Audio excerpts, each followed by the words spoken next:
Great day today. How you guys doing? It's Habib Telly, and we're here for another edition of No Fear, All Passion. I'm excited to be here right now. I have a friend that we're interviewing, and she's a very, very special guest. She's been doing ballerina for a long period of time, and I'm excited to see what her world is like. I've been trying her saying, ballet's nothing. So we're gonna find out for ourselves. Come on.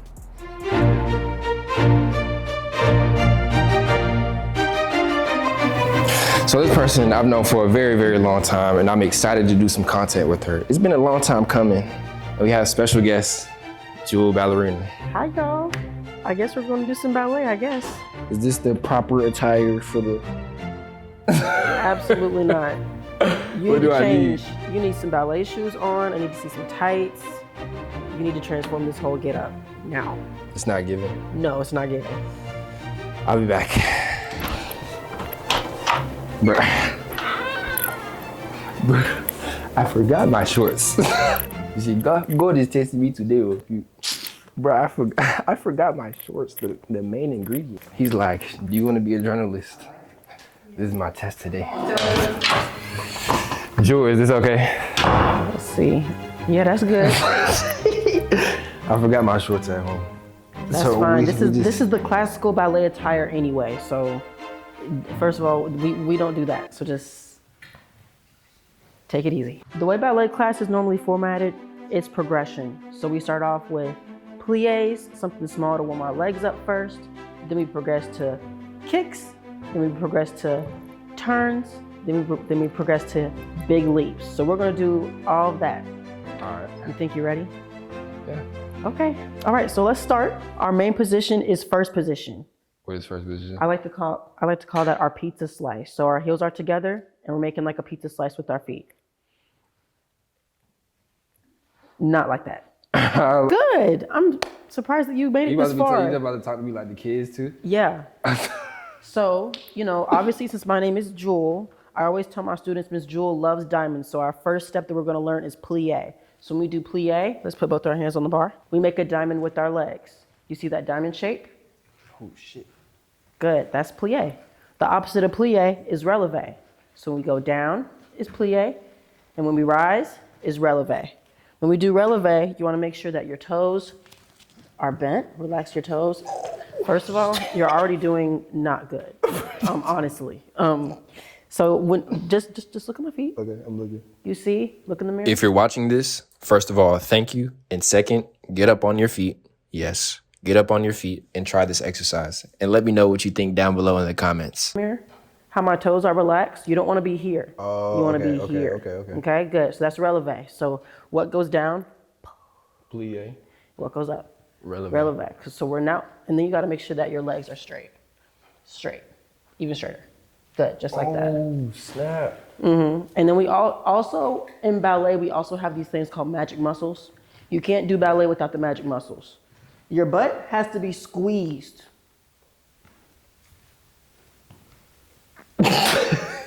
Plie up, releve up.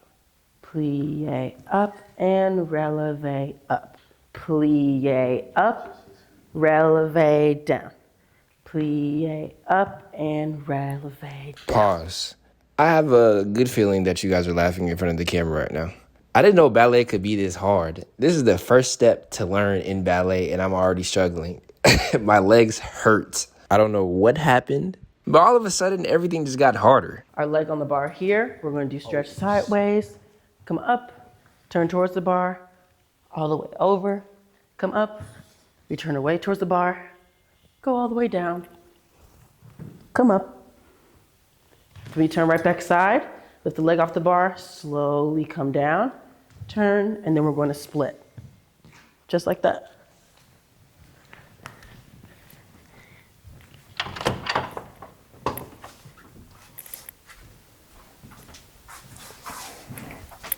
Telly, you gotta be dedicated. You're wearing tights, so you have to do this. I'll talk you through it. Here we go. Now watch. Oh my God. That is crazy. Good. I don't Come think up. y'all can understand what I'm feeling You gotta right now. relax. You gotta relax. I swear to God, I'm relaxed. Think about touching your chest to your thigh. That's what I'm telling you. Oh, okay. Oh, good. Do that again. Stretch backwards. Stretch backwards? Yes. With this arm right here? Yeah. You can move it back if you need to. Which way? Do not. Hold your breath. Lift up, up, up. Good. And slowly drop it to the ground. Remember, we're moving underwater. Slowly. Breathe, breathe, breathe. Good. Now we're going to turn. And we're going to do our split. So I'm going to start you off easy. So we're going to take a knee like this. Like sit down just like that. And we're going to put our hands on the ground. And I want you to slide down as far as you can. Is this as far as you can go?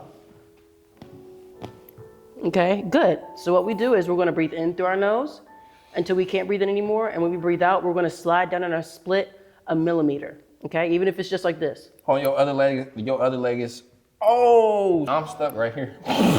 You got to move down 1 millimeter.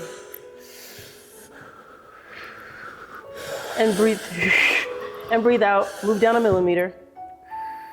I promise you I'm stuck right You here. have to try, Telly. Oh, do I gotta? No, you keep your hands on the ground so you can support yourself. Breathe in. Breathe out. Move down 1 millimeter. Breathe in. Breathe out. Move out 1 millimeter. Then just stay right here. Really feel the stretch. Feel the stretch. Bro, do you see me sweating right now? Yes. Good. 10, 9, 8, 7, 6, 5, 4, 3. Move down 1 millimeter. 3, 3, 3, 2, 1. Good. You come out. Stuck. You got it. Just get. Good, Telly. We just finished stretching. I'm thinking this is the end of the experience. She keeps going and going and going and going. This is real torture. Hey, Bar, do you feel nice and stretched and, rejuvenated? So I know you see ballerinas always do the standard pirouette, right? When we go here and we do a turn and land. So we're going to work on those today. And plie, plie, plie, plie, plie, plie, plie, snap. Good. Everything has to go in one piece. Oh, You okay, have to. okay. Let me see. And plie, plie, plie, plie, snap. Remember, there's so many things to think about. You don't want to pop your balloon either. When you do your turn, you want to take this time. Plie, plie, plie, plie, plie. Focus in. Look at yourself in the mirror. And when we do our turn, think about snapping that head around. Find your eyes in the mirror when you turn around. 7, 8, and 1, 2, 3, and 4. Good. 1, 2, 3. Passe. 4. 1. Fourth. Passe 3. Down 4. Good. Tendu. 4. It's okay. This is hard for real. Like, it's so much mind body connection and translation. You just gotta feel it in your body. Used to it, yeah. And snap. Good. Nice. High five. Good. Let's do jumps now. Bring out something that I normally use for my younger students, but I think this will help for you. How old are they? 3. So this is Mr. Bear. Oh my God. Okay. So I always tell my students that he was hibernating and he's really sleepy, right? We're gonna lay Mr. Bear right here. Okay? So if he's asleep, we don't want to wake him up, right? So if we leap over Mr. Bear, we can't go like this, right? That's too loud. Yeah. We want to go 1 foot, then the other foot. So let me show you what it's supposed to look like. So whenever we do our leaps, we have, I call them alligator arms. These are the arms that we do when we do our leap. So we're gonna come here, and we're just gonna do run, run, run. Run, run, run, run, run. Leap.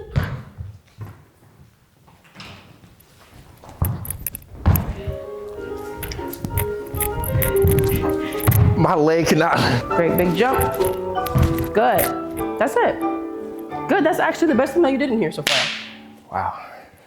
Last thing that we do in ballet class, we always do reverence. That's when we thank the teacher for being such an amazing teacher. Oh, No, really, my God. really, Okay, cool. really. And what you do is you basically copy what the teacher does, and then we end class with a curtsy. Okay, so we're gonna do that. Super easy, just follow everything that I do. All right.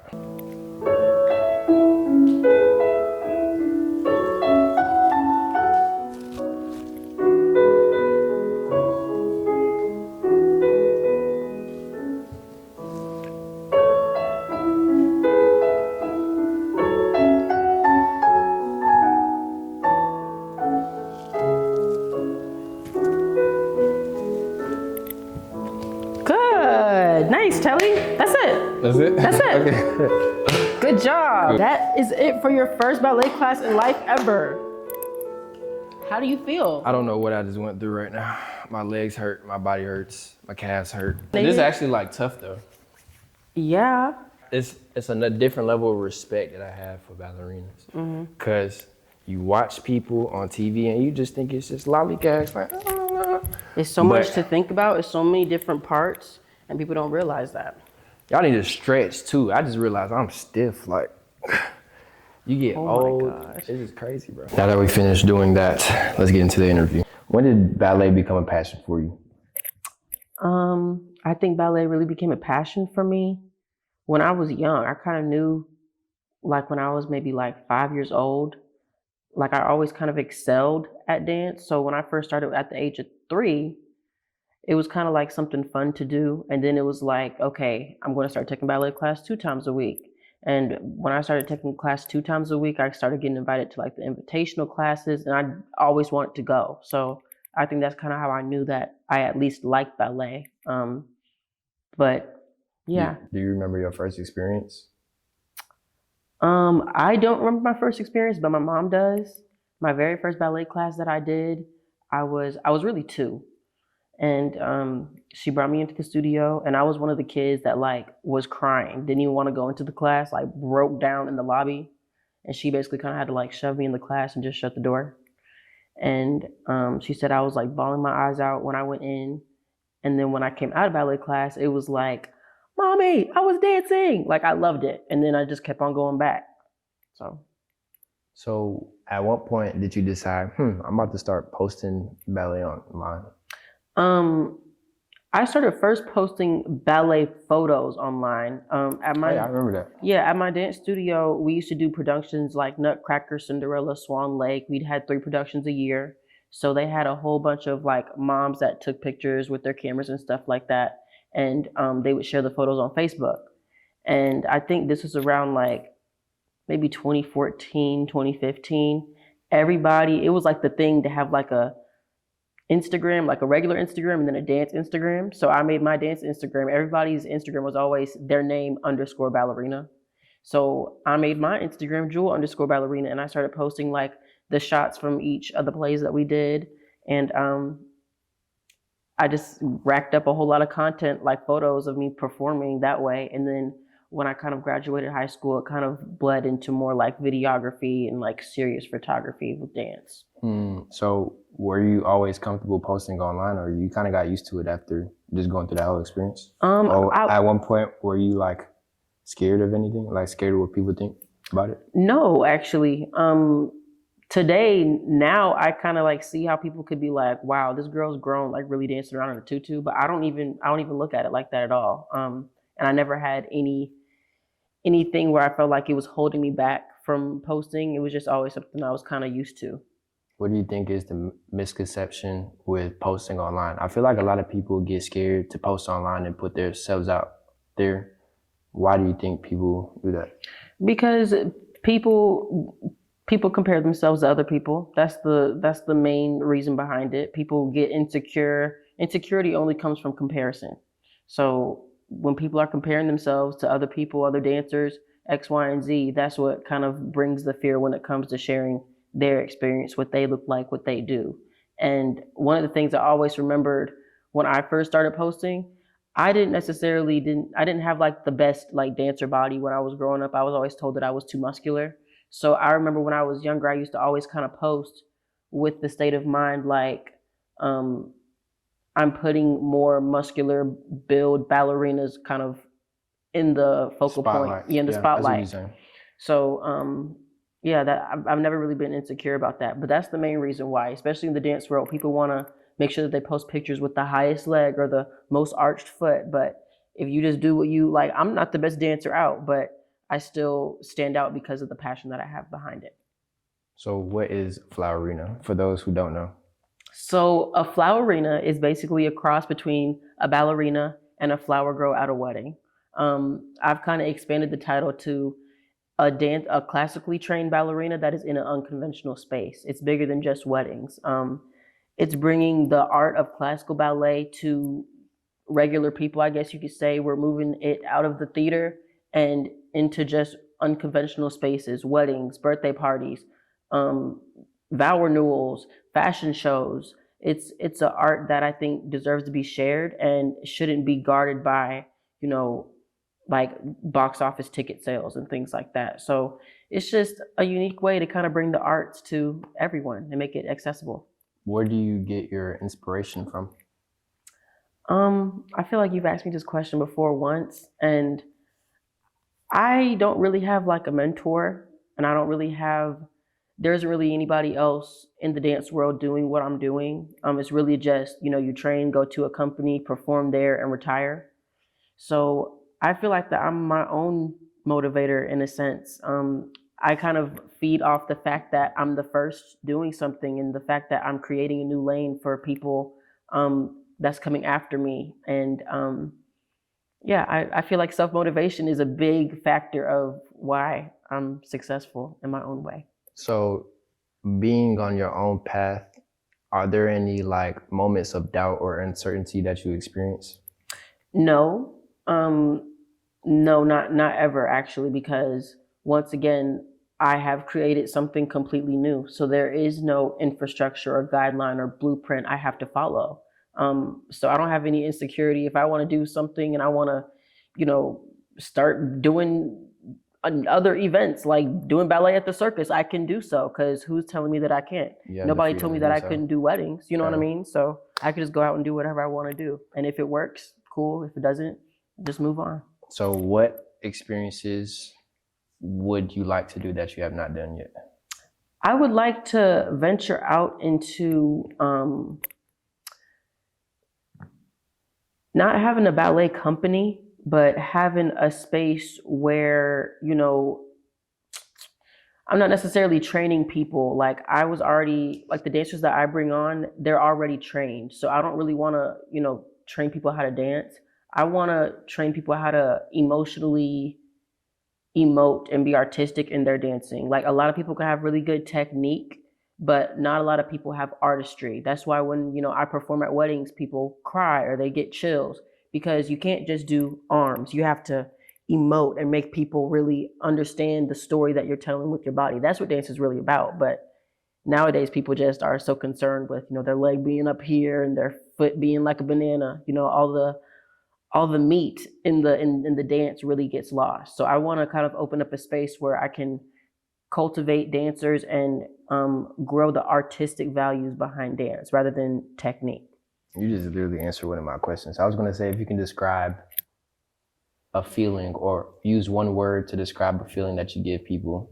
You said chills, and what was the other one? Like tears. A lot of people, they describe it as like ethereal when they see me perform.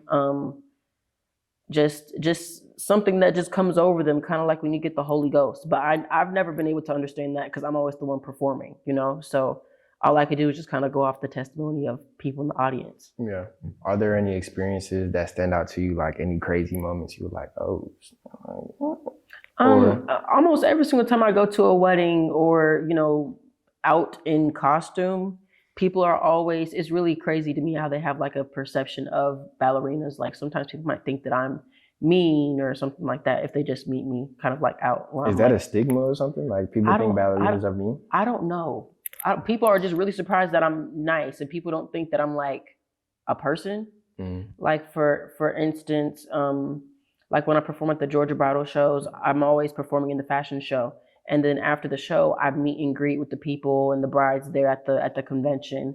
and they were just like, "Oh my goodness, I didn't think that you would be this nice," or "I didn't think that your voice would sound like that." And I'm just like, "What do you think it would sound like?" Or, you know, kind of like how I said earlier, people always think that I'm like younger just because I do ballet too. I think those kind of things kind of tie in. So I think it's always a unique experience and a different experience each time I go out somewhere, because I get all types of different reactions, crying, laughing, whatever.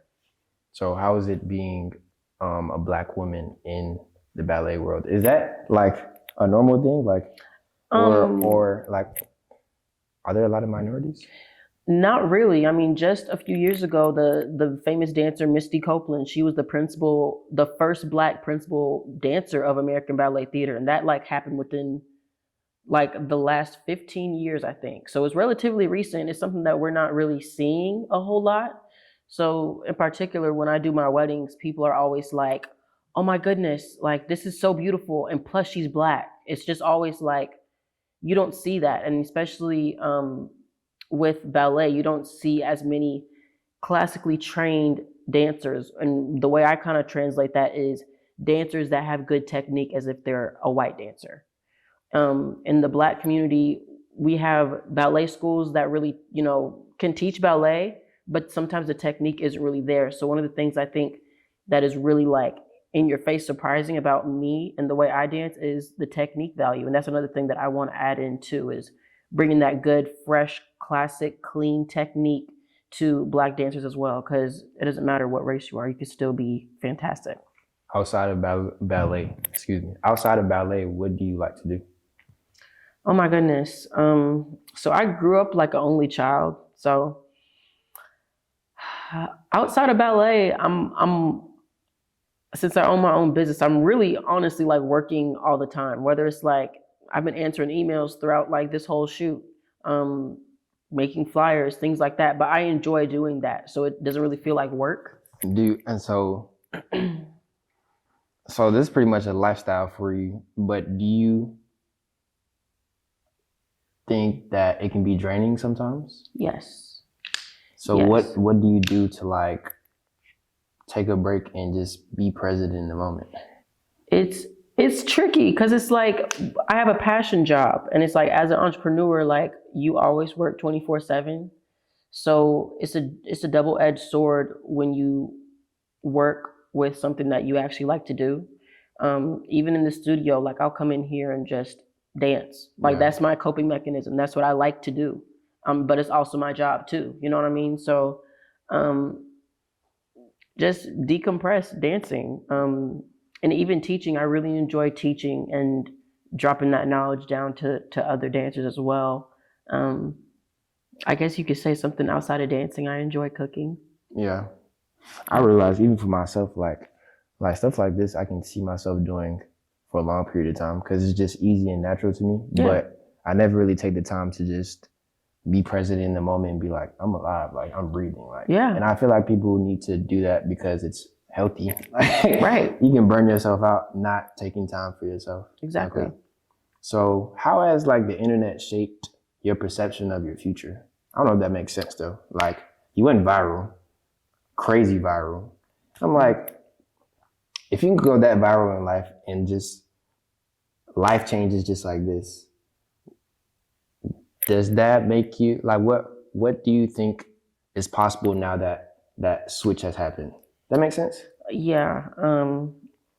I feel like since the switch has happened, some immediate things that you automatically see, people, like the perception thing I told you about, people just kind of assume you're this way because they see a certain amount of numbers in your profile, or because they see that you were on this show, or see that you talked to this person.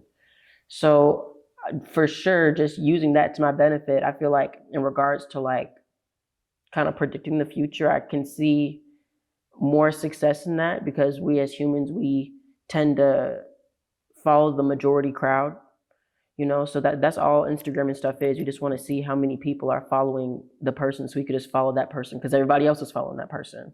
So definitely, since like the numbers and the going viral and people seeing the content, I know it definitely is going to grant more success, I guess you will, more clientele, I guess. Do you feel like the perception? Are there any things that do you play with the perception of things? I don't know if that makes sense.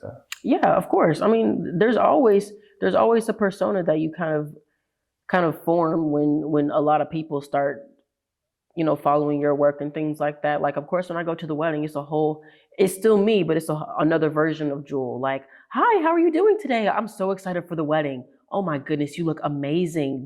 This dress is everything. I cannot wait to perform. Versus like when I'm in the dressing room, it's like, all right, let me get this over with. Like, I'm tired today. I don't feel good. I've done so many performances like sick and nobody even knows. You know what I mean? So with the persona that you kind of get assigned to when people kind of start following you and thinking that you're here, it gets exhausting kind of bouncing back and forth, but you just kind of realize and understand that's just another version of you, and that's just another like thing that comes with the job, honestly. So how do you stay true to yourself in a world full of imitation? I just kind of, I don't know, like I just kind of do what I do, because I'm not really, to be honest, I'm not really an imitator. I'm imitated now. I've been seeing, like, now I could just look up hashtag Flowerina. I looked up the hashtag. I saw people too. Yeah, and people are like imitating what I'm doing. So I don't really have to, worry about being an imitator. I'm being imitated. So my responsibility, my duty to everybody else is to just, lay that foundation down in a positive way. You know what I mean? Got you. And I watched the Portia Show segment, and the segment was called The Wedding Trends. Right. In what ways will you make sure that your brand, Jewel Ballerina, isn't just a trend, but it's something permanent and here to stay? Well, the unfortunate truth about weddings and the wedding industry, everything eventually is just a trend. Everything has an expiration date.